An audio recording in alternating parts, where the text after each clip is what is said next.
The cardboard box felt lighter than expected. 7 years of late nights, innovation, and blood sweat tears condensed into one banker's box, and a potted succulent that somehow survived every deadline crunch. Thurston Pembroke stood in the doorway of what used to be my office, his face cycling through shades of red that would have been comical under different circumstances. "You can't do this to me, Hayes. You signed a contract. The thing about building something from nothing is that everyone knows who actually built it. And when that builder walks out the door on a Monday morning with a box of personal effects and a calm smile, people notice."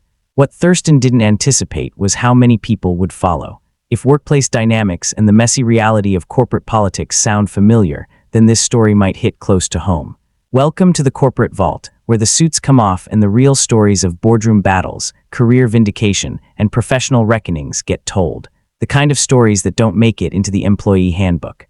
Before diving deeper into what happened when Zenith Technologies learned a brutal lesson about loyalty and competence, there's something worth mentioning. This channel is building a community of people who have been underestimated, overlooked, or undervalued in their careers. The first 1,000 members of this community matter because they're the foundation, the people who understand that career justice isn't always immediate, but it is inevitable. That subscribe button isn't just about numbers. It's about building a space where these stories get the attention they deserve. Now, about that Monday morning that changed everything. My name is Donovan Hayes, and until that particular Monday, I was the Senior Director of Product Innovation at Zenith Technologies. Not the kind of title that gets handed out with a welcome packet. The kind earned through transforming a struggling tech company's forgotten division into its most profitable arm. Growing up in Cedar Rapids, Iowa, money wasn't something that flowed freely. Dad worked at the John Deere plant, Mom taught 3rd grade. Dinner table conversations weren't about stock options or career trajectories. They were about how Mrs. Henderson's son was struggling with reading, or how the union was negotiating better safety conditions. That upbringing taught something invaluable. People aren't resources or assets. They're people, with mortgages and kids' soccer games and dreams that extend beyond quarterly earnings reports. That philosophy became the foundation of everything built at Zenith. 7 years earlier, the Product Innovation Division didn't exist. What existed was a cobbled-together team of 3 developers working in a basement office that smelled perpetually of burnt coffee and defeated aspirations. The company's founder, Richard Ashford, had a vision but no pathway. He needed someone who could build not just products but teams, systems, culture. "Donovan, I need you to make magic happen with virtually no budget and a timeline that's probably impossible," Richard had said during that first meeting, his honesty refreshing in an industry built on overselling and underdelivering. "Give me 6 months," was the response. It took 4. The first hire was Alina Rodriguez, a developer whose previous employer had consistently overlooked her because she didn't fit their culture, code for she actually questioned stupid decisions. Her code was poetry. Her insights transformed how the entire approach to user interface design worked. Then came Mitchell Gray, a project manager who'd been laid off when his previous company merged with a competitor. He had a wife who'd just been diagnosed with MS and a daughter starting college. Most companies saw a liability. The opportunity to work with someone who understood deadline pressure and resource management at a cellular level was obvious. Priya Banerjee joined third, a data analyst who could spot market trends before they became obvious. She'd been working retail despite having a master's degree from Carnegie Mellon because her student visa situation made employers nervous. Zenith sponsored her green card application. She became the backbone of the predictive modeling that made the division's product launches eerily accurate. One by one, the team grew. Not with whoever had the flashiest resume, but with people who had something to prove and the skills to back it up. There was Kyle Morrison, who dropped out of college to care for his sick mother and taught himself programming through library books and YouTube videos. His unconventional background meant he approached problems from angles that traditionally educated developers never considered. There was Jasmine Tucker, a designer who'd survived 3 toxic workplaces and had almost given up on the industry entirely. She created the visual identity that made Zenith's products instantly recognizable. And there was Wesley Chang, the quiet genius who preferred working night shifts and communicated primarily through detailed technical documentation. His autism made traditional office environments overwhelming, so accommodations were made. He worked remotely before it was trendy, came into the office only for essential meetings, and produced some of the most elegant back-end architecture in the industry. Every single person had a story. Every single person had been underestimated by someone, somewhere, and every single person knew that this division was different. The culture wasn't built on ping-pong tables or craft beer Fridays. It was built on respect, on recognizing that Priya needed to leave early on Wednesdays for her daughter's speech therapy, that Mitchell sometimes needed to work from home when his wife had bad days, that Alina's insights in meetings were valuable even when they contradicted the plan, that Kyle's lack of a degree didn't diminish his brilliant problem-solving abilities. Results spoke louder than any motivational poster. Year 1, the division launched 2 products, both profitable within 6 months. Year 2, 4 products, including one that became Zenith's flagship offering. Year 3, the division expanded to 15 people and started getting industry recognition. By year 5, the product innovation division was generating 60% of Zenith's revenue with only 20% of its workforce. Richard Ashford understood what was happening. He protected the division fiercely, fought for budgets, ran interference with board members who didn't understand why this team needed special treatment. Then Richard announced his retirement. The news hit like a cold front in November, expected eventually, but still shocking when it arrived. Richard had been diagnosed with Parkinson's the year before. He'd kept working, but the tremors were getting worse, the fatigue more pronounced. He deserved rest. He'd built Zenith from a garage startup to a mid-market powerhouse, legacy secured. The board is bringing in external candidates for CEO, Richard said during a private meeting in his office, looking more tired than usual.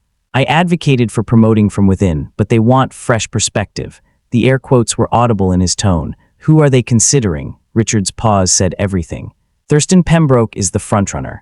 The name was familiar. Pembroke had made waves at a competitor, mostly by slashing costs and juicing quarterly numbers. The kind of executive who looked brilliant on paper if you didn't talk to the people who'd actually worked under him. He's married to Constance Ashford Pembroke, Richard added quietly. Constance, Richard's niece. The family connection explained the board's enthusiasm. Thurston Pembroke arrived at Zenith like a conquering general entering defeated territory. Expensive suit, expensive watch, expensive dentistry. Everything about him screamed disruptor, that particular brand of business school arrogance that mistakes destruction for innovation. His first all-hands meeting set the tone.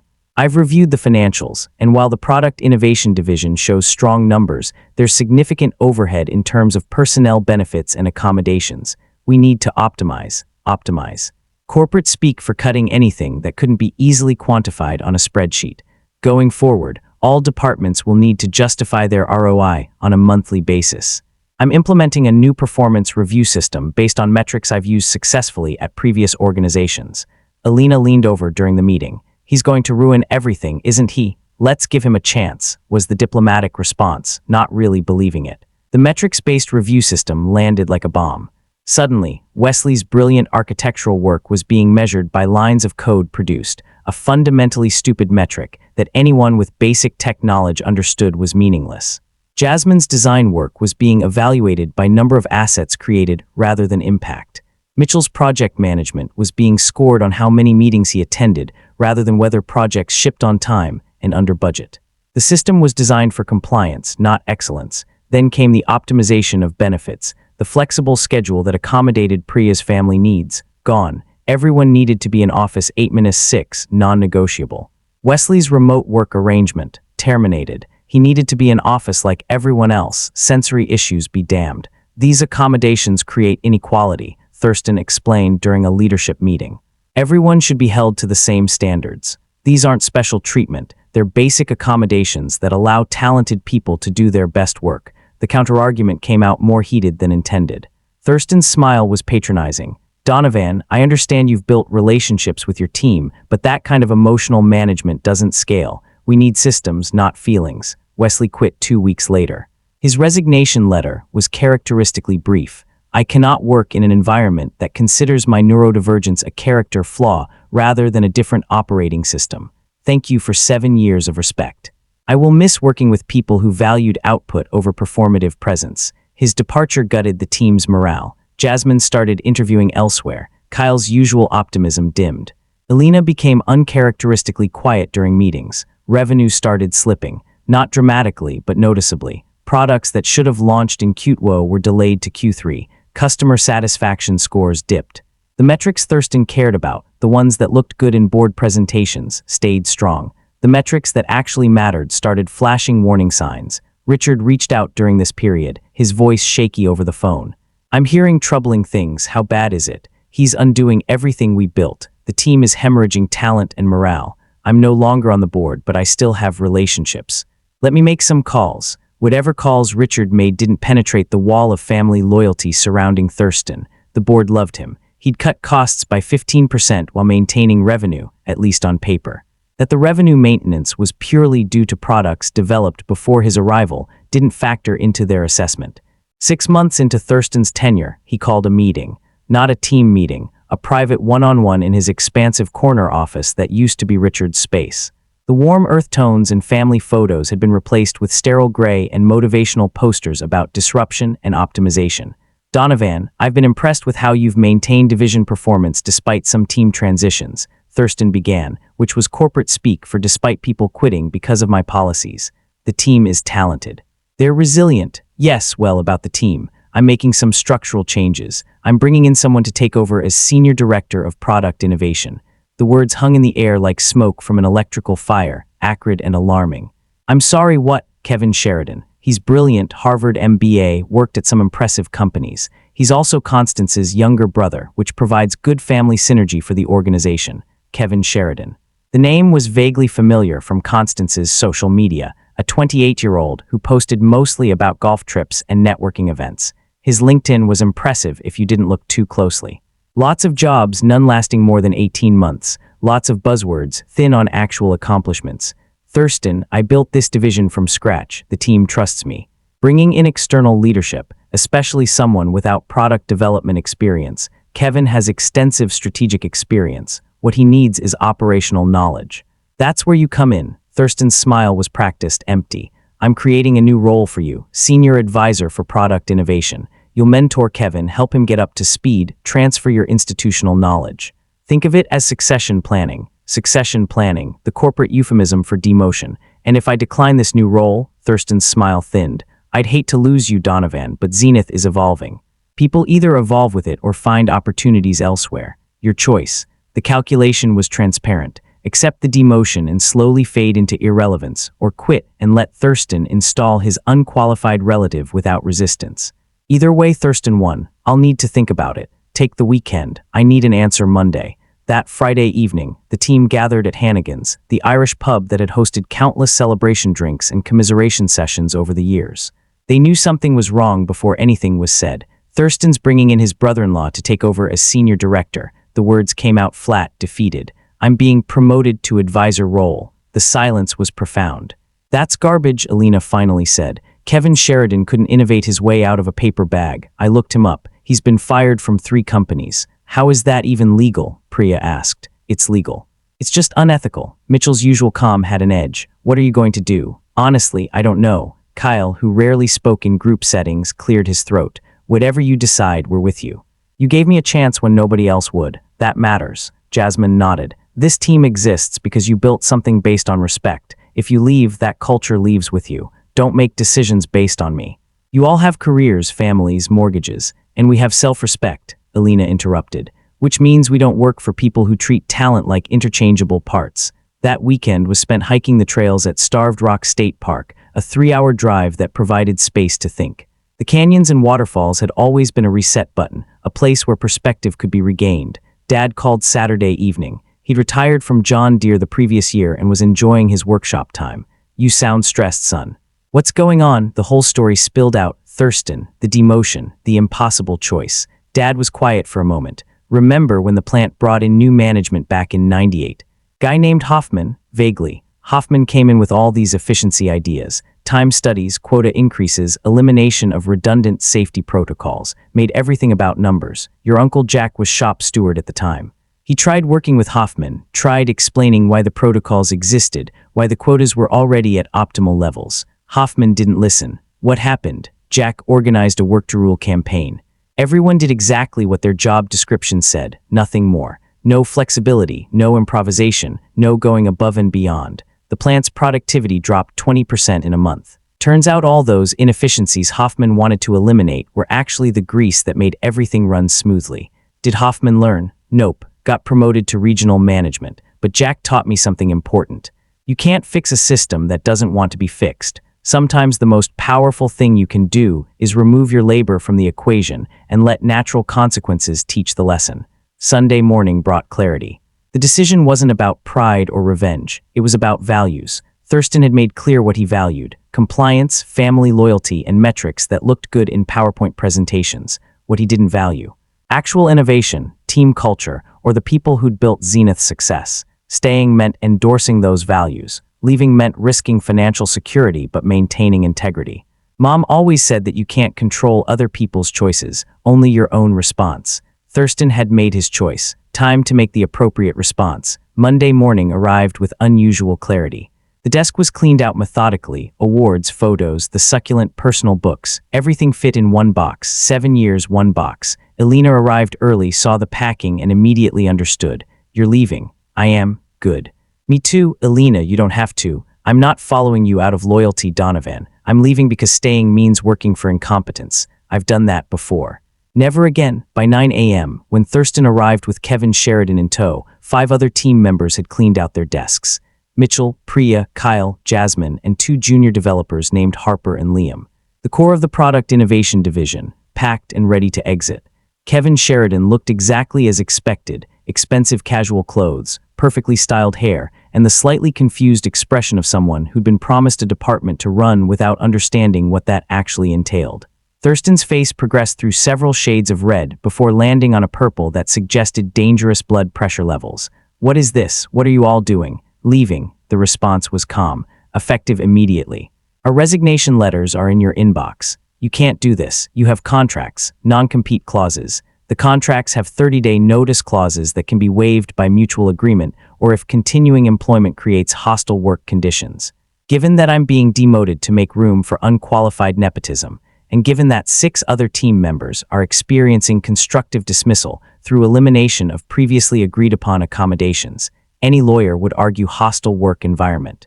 Would you like to make this legal, Thurston, or would you like to waive the notice period? Thurston's mouth opened and closed soundlessly. Kevin looked between his brother-in-law and the exodus happening in real time, clearly realizing that the prestigious leadership opportunity he'd been promised was actually a sinking ship. This is unprofessional. You're sabotaging the company. Mitchell, usually the diplomatic one, spoke up. With respect, Mr. Pembroke, sabotage is installing unqualified leadership in critical roles.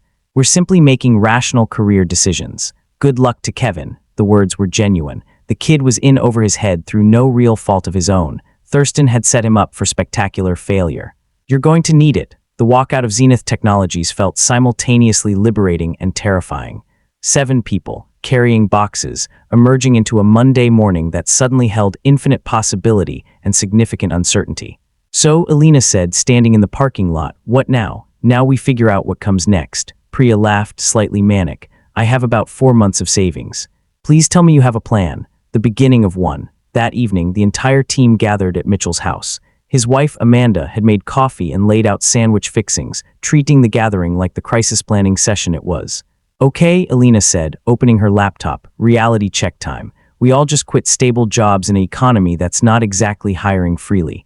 We did this because staying was ethically untenable, but principals don't pay mortgages. What's the actual plan? The plan had been forming since Sunday's hike, crystallizing during the drive home, solidifying the moment that box was packed. We start our own company. Silence. We what? Kyle finally asked. The product innovation division generated 60% of Zenith's revenue. We were the value. The products we developed, the systems we built, the client relationships we maintained, that wasn't Zenith's infrastructure, that was us. So we replicate it. Jasmine frowned. Non-compete clauses. We can't directly compete with Zenith. We can't solicit Zenith's clients or build identical products. But we can build new products for new clients in the same industry. Our non-competes are narrow, 6 months, specific product categories. We build around them. Mitchell was already running numbers on his tablet. Startup costs. Legal fees for incorporation, liability insurance, software licenses, office space. We're looking at significant upfront capital. I have savings. Not enough for all of that, but enough for legal and licenses. Office space we defer. Everyone works remote initially. We bootstrap, stay lean, and we only hire when revenue supports it. Priya was pulling up market research. There's a gap in the mid-market space. Companies too big for off-the-shelf solutions, too small for enterprise custom development. That's underserved. That's our wedge. The excitement was building now, the terror of uncertainty transforming into the thrill of possibility. We build for the underserved market. We use our Zenith experience to create better, more accessible products. Alina started sketching organizational structure. We need to be co-founders, equal partnership. None of this hierarchical structure that allowed Thurston to blow up Zenith. Agreed. 7 co-founders, equal equity, decisions by consensus. Harper, one of the junior developers who'd walked out, raised her hand tentatively. I don't have the experience you all have. Are you sure you want me as a co-founder? You're talented, you're committed, and you walked away from a paycheck based on principle. That's exactly who should be building this company. Cascade Solutions incorporated the following week. The name was Alina's idea. Waterfalls start small, but create something powerful through persistence and natural flow. The metaphor was perhaps too on the nose, but it felt right. The first month was chaos. Everyone worked from home, coordinating through video calls and shared documents. Mitchell took point on business operations. Alina and Kyle led development. Jasmine handled all design and branding. Priya built financial models and market analysis. Liam and Harper split between coding and client research. The role was strategy and client relations. Basically, everything that didn't fit neatly into other categories. Money was tight. Personal savings funded the operation. Ramen and coffee became primary food groups again, like being back in college, except with mortgages and real consequences for failure. The first client came through an unexpected source. Richard Ashford called 6 weeks after the Zenith departure. I heard what happened. His voice was weaker than before, the Parkinson's progressing. I'm sorry, Donovan. I should have fought harder against Thurston's appointment. You retired to focus on your health. That was the right call. Maybe, but I still have contacts. There's a company called Precision Dynamics, mid-market manufacturing, looking for custom inventory management software. Current solutions are too expensive or too generic. Interested. Precision Dynamics became client number 1. Their CEO, Naomi Webster, was a straight shooter who'd built her company through smart operations and didn't waste time on corporate politics.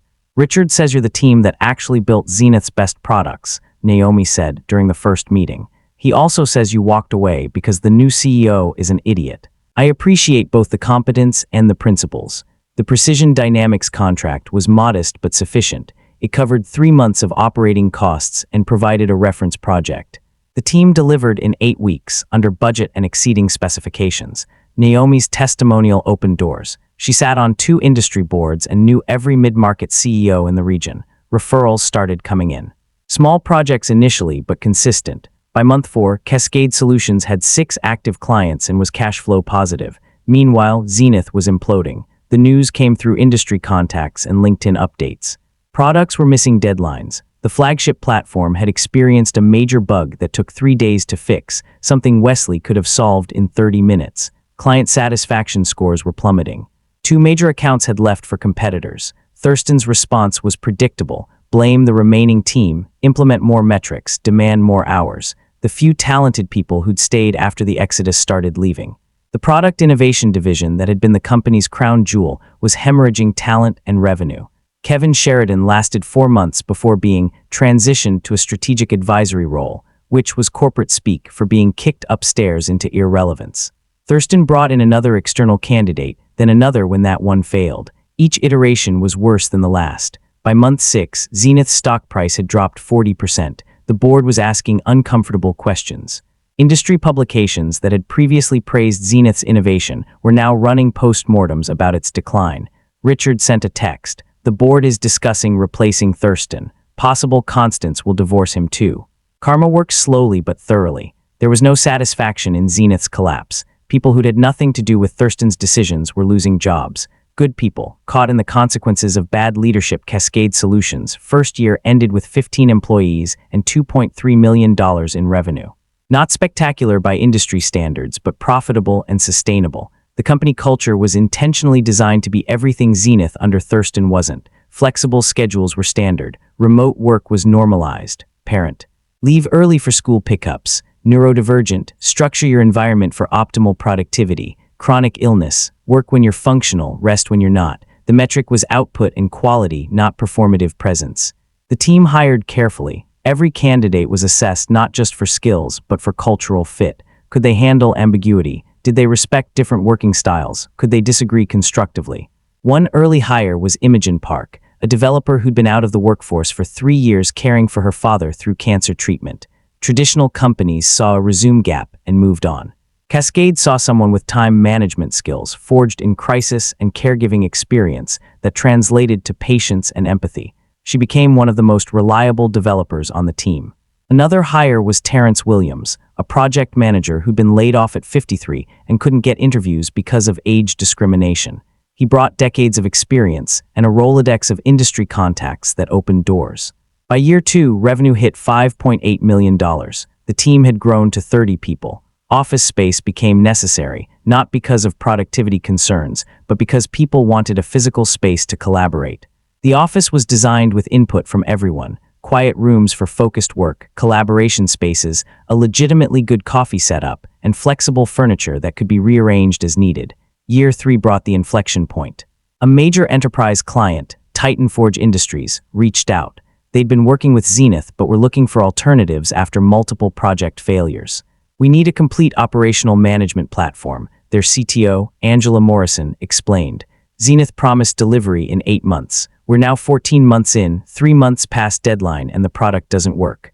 We're cutting our losses. Can you help?" The Titan Forge contract was the largest in Cascade's history, a potential $4 million project over 18 months. It was also risky. Enterprise clients had enterprise expectations. Failure would damage the company's reputation significantly. The team debated for a week. Alina was cautious. "This is 3 times larger than anything we've done. If we screw this up, it could tank us." Kyle was optimistic. "We have the skills, we just need to scale carefully." Mitchell ran the numbers. "We'd need to hire 10 people immediately. That's a significant gamble." The final decision came down to one question.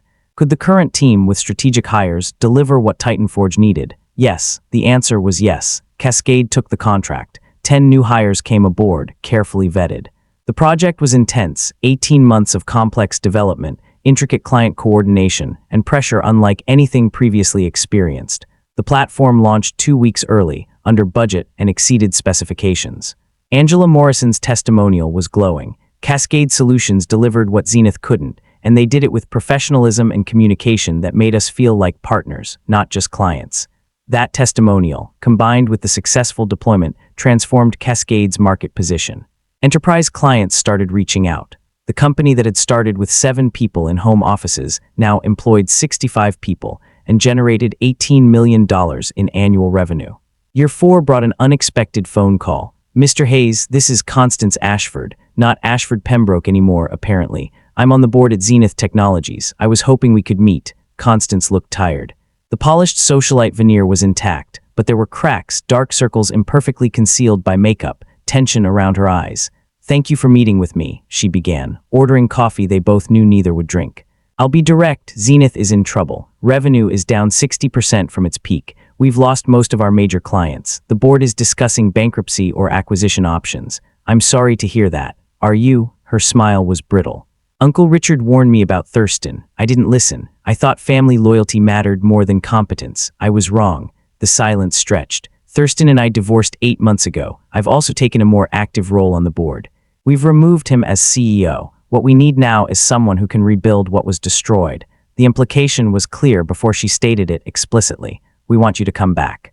CEO position, full autonomy, compensation package that includes significant equity and performance bonuses. You'd have complete control to rebuild the product innovation division and restructure the company culture." Years ago, that offer would have been a dream. Vindication, validation, return in triumph to the place that had pushed out its best people. Now, it felt like being asked to renovate a house already burned to its foundation. "Constance, I appreciate the offer. I do. But I have a company, 65 people who took risks to build something based on principles. I can't abandon that. What if Zenith acquired Cascade? You'd run the combined entity, keep your team, have the resources of an established company. And the Cascade culture would be diluted or destroyed in the process. I've seen how acquisitions work. The acquiring company's culture always dominates." Constance set down her coffee cup with deliberate care. "Then we're probably finished. Zenith, I mean.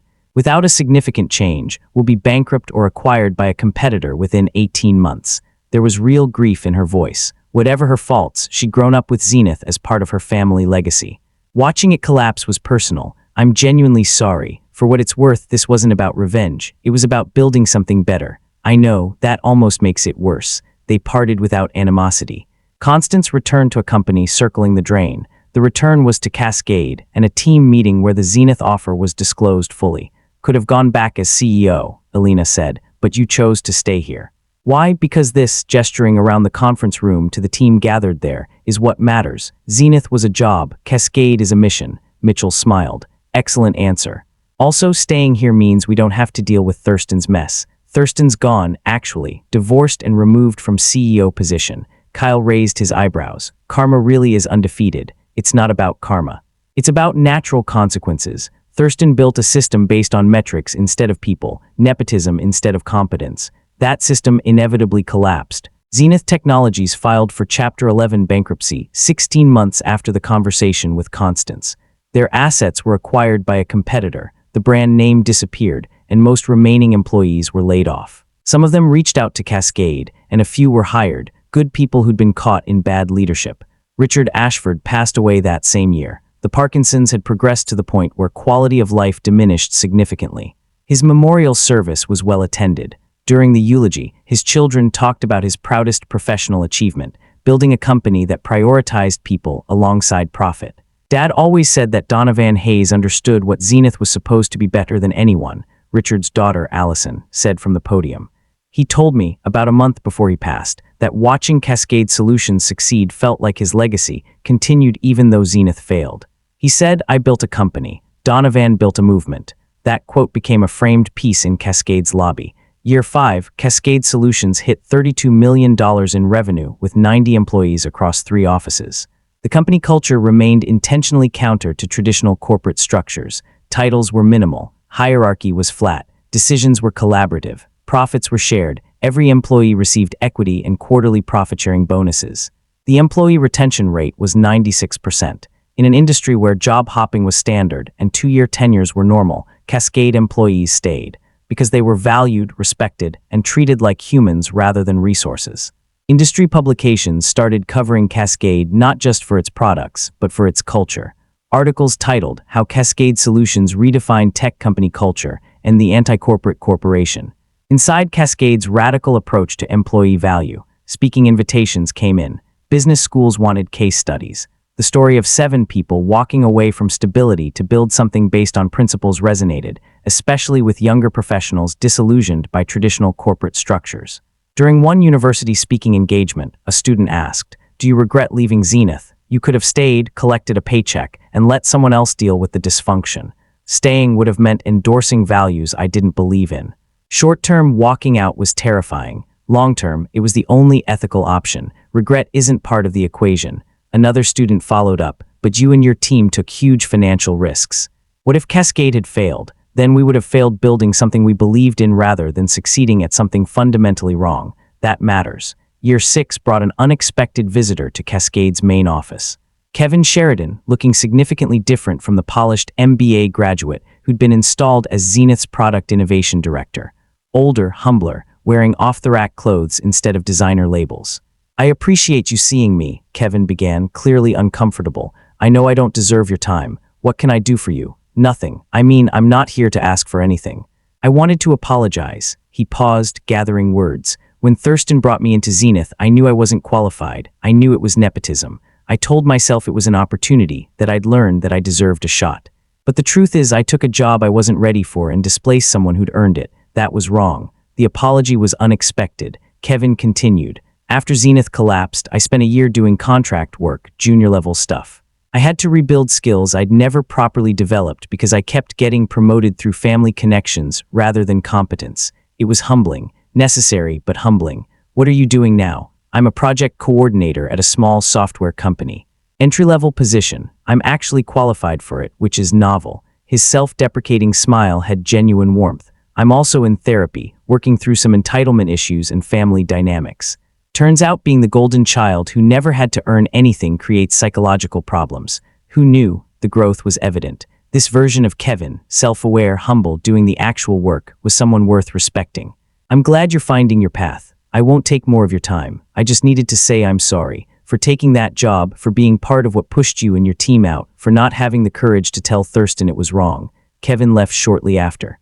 Elena, who'd been working nearby and overheard the conversation, walked over. "That was unexpected. People can grow if they're willing to do the work. Think he'll make it?" "Yeah, I do. He's finally building on a foundation of competence rather than connections. That's sustainable." Months later, a LinkedIn notification showed Kevin had been promoted to project manager at his company. His post about the promotion was refreshingly honest. Earned, not given. First time I can say that about a career advancement. Feels good. The comment left on his post was simple. Congratulations. Well deserved. 8 years after walking out of Zenith Technologies with a cardboard box and a succulent, Cascade Solutions had grown to 150 employees and $67 million in annual revenue. The company had expanded into new product categories, opened offices in 4 cities, and become a case study in successful employee-centered corporate culture. The original 7 co-founders remained active in the company, though roles had evolved. Elena was CTO, leading technical strategy. Mitchell was COO, managing operations. Priya was CFO, having completed her MBA part-time. Kyle headed up product development. Jasmine ran design and brand strategy. Harper, the junior developer who'd nervously asked if she was qualified to be a co-founder, now led the client services division. Liam managed engineering teams. The role had shifted to CEO, handling strategic direction and external relationships. It wasn't the position that had been trained for or necessarily wanted, but it was the role the company needed. During Cascade's 8th anniversary celebration, Elena raised a glass during the toast. 8 years ago, 7 of us decided that principles mattered more than paychecks. We had no guarantee we'd succeed. We just knew we couldn't stay in a system that treated people as interchangeable parts. What we built here isn't just a company. It's proof that you can be profitable without being exploitative, that you can grow without sacrificing the people who do the growing. The assembled employees, 150 people with their own stories of being underestimated, overlooked, or undervalued before finding Cascade, raised their glasses. Mitchell added to Thurston Pembroke, who taught us exactly what kind of leaders we never wanted to become. Laughter rippled through the room, but it wasn't cruel. Thurston had become a cautionary tale, not an enemy. Last anyone heard, he was working in private equity, probably optimizing something that didn't need optimizing. Later that evening, after most people had left, the original 7 gathered in the conference room that had hosted countless strategy sessions, crisis meetings, and celebration moments. Remember when this was just an idea? Kyle asked.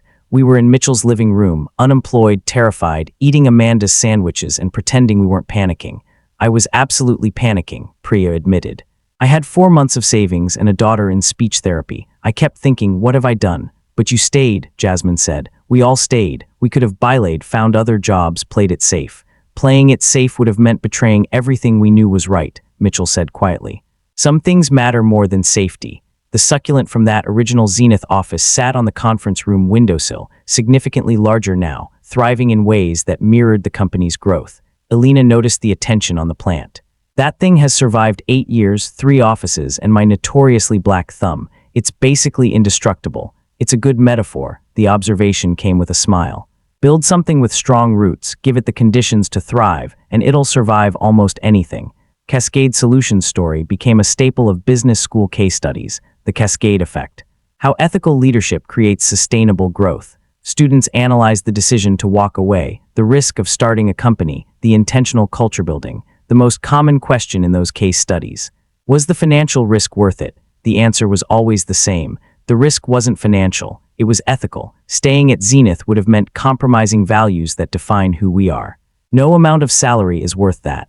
10 years after the walkout, Cascade Solutions was acquired, not in a distressed sale, but in a strategic partnership with a larger tech company that valued the culture and wanted to learn from it. The acquisition terms were negotiated to preserve Cascade's operational independence and cultural values. Every employee received significant payouts from the acquisition. The original 7 co-founders became multimillionaires. Financial security was nice. The vindication was satisfying, but neither was the point. The point was the email from Imogen Park, the developer hired despite her resume gap, who wrote, "Before Cascade, I thought my career was over. You gave me a chance when nobody else would. That changed my life and my daughter's life. Thank you for building something that values people." The point was the message from Terrence Williams, the project manager who couldn't get interviews at 53, who said, "I have grandkids now. When they ask what Grandpa did for work, I'm proud to tell them. I'm proud of what we built." The point was the industry survey showing Cascade had the highest employee satisfaction rating in the sector, and the recruitment data showing that being a Cascade alum on a resume was considered a mark of quality and ethical grounding.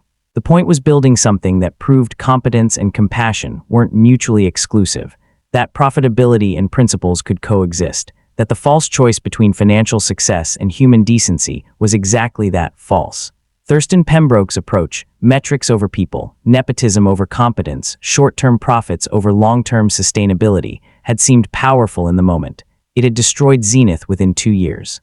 The Cascade approach, valuing people, building competence, prioritizing culture alongside growth, had seemed risky, possibly naive. It had created something that lasted, grew, and ultimately succeeded beyond initial imagination. Dad's words from that phone call years ago proved prophetic. Sometimes the most powerful thing you can do is remove your labor from the equation and let natural consequences teach the lesson. Zenith's collapse taught the lesson to the industry. Cascade's success provided the alternative model. The cardboard box from that Monday morning was long gone. The succulent remained, now massive, occasionally producing offshoots that were propagated and given to new employees as a symbol of growth and resilience. And 7 people who'd walked away from stability because their principles demanded it had built something that mattered, not just a company, but a proof of concept that work could be different, better, more human. Donovan Hayes' story isn't unique. Thousands of talented people face similar choices every year: tolerate dysfunction for stability or risk uncertainty for integrity. Most choose stability, some choose integrity. The ones who choose integrity rarely regret it, even when the path is terrifying. The lesson isn't that everyone should quit their job and start a company. The lesson is that values matter, competence compounds, and systems built on exploitation eventually collapse under their own dysfunction. Thurston Pembroke learned that lesson the hard way. Zenith Technologies ceased to exist. Kevin Sheridan learned, grew, and found his actual path. Constance Ashford learned that family loyalty without discernment enables destruction. And 7 people who walked out on a Monday morning with cardboard boxes built something that proved a simple truth. When you treat people like humans, respect their talents, and build culture alongside product, you create something sustainable. That sustainability outlasts quarterly earnings reports, surviving market fluctuations and industry changes. It creates legacy. Richard Ashford's legacy wasn't Zenith Technologies. It was the philosophy he modeled, that business could be profitable without being predatory. That legacy lived on in Cascade Solutions and in every company founded by people who learned from the Cascade model. The ripple effects continue. Cascade alumni went on to found their own companies, carrying the culture-first philosophy forward. They hired people other companies overlooked. They built flexible, human-centered workplaces. They proved again and again that the model worked. 10 years, 7 people, 1 decision to walk away, thousands of lives impacted. Stories like this one matter because they show what's possible when career decisions align with personal integrity. Somewhere right now, someone is sitting in an office facing an impossible choice: accept one more compromise, tolerate one more injustice, endure one more day of values misalignment. That person needs to know that walking away is possible, that betting on your own competence is viable, that building something better is hard but achievable. This channel exists to tell these stories.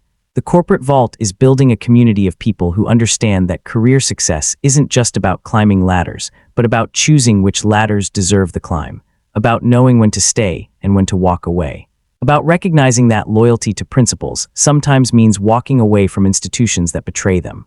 The first 1,000 people who join this community become its foundation, the people who understand that these stories aren't just entertainment, they're validation and inspiration for anyone who's ever felt undervalued, overlooked, or caught between a paycheck and their conscience. If that resonates, if this story connected with something you've experienced or feared experiencing, then you're exactly who this community needs. That subscribe button is an invitation to be part of something built on career integrity and shared understanding. The Monday morning that changed everything started with a cardboard box and a decision. It ended with a company, a culture, and a legacy that proved doing the right thing, even when it's terrifying, even when it risks everything, is always worth it. That's the story, that's the lesson, that's what this community stands for.